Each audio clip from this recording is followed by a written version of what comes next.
এক গ্রামে এক দরিদ্র মেয়ে বাস করত। সে মাছের ব্যবসা করত, তাই সে মাছ ধরার জন্য নদীতে চলে যায়। সে যখন মাছ ধরে তখন সে মাছ ধরতে ধরতে এক মৎস্যকন্যাকে ধরে ফেলে।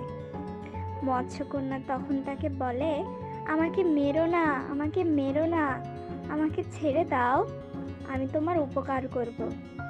তখন মেয়েটি মৎস্যকন্যাটিকে ছেড়ে দেয়।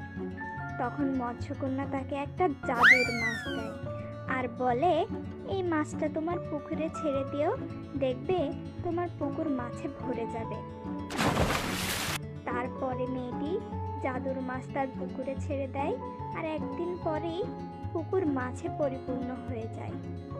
তারপরে সে সেই মাছগুলো ধরে বাজারে বিক্রি করে। এভাবে তার ব্যবসা ভালোই চলছিল, কিন্তু কয়েকদিন পরে পুকুরের মাছ কমে যেতে শুরু করে। তখন সেই মেয়েটি আবার মৎস্যকন্যার কাছে যায়। মৎস্যকন্যাকে বলে, আমার পুকুরের মাছ সব কমে গিয়েছে। তখন মৎস্যকন্যা তাকে একটি লাঠি দেয় আর বলে, এই লাঠি নিয়ে তুমি রাত্রেবেলা পুকুরে পাহারা দিবে। মেয়েটি তার কথা মতো পুকুরে পাহারা দিতে চলে আসে রাত্রেবেলা।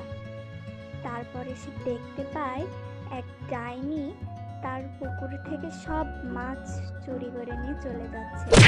তখন সে লাঠি দিয়ে সেই ডাইনিকে পেটায়, আর এভাবেই তার পুকুরে আবার আগের মতো মাছ চলে আসে।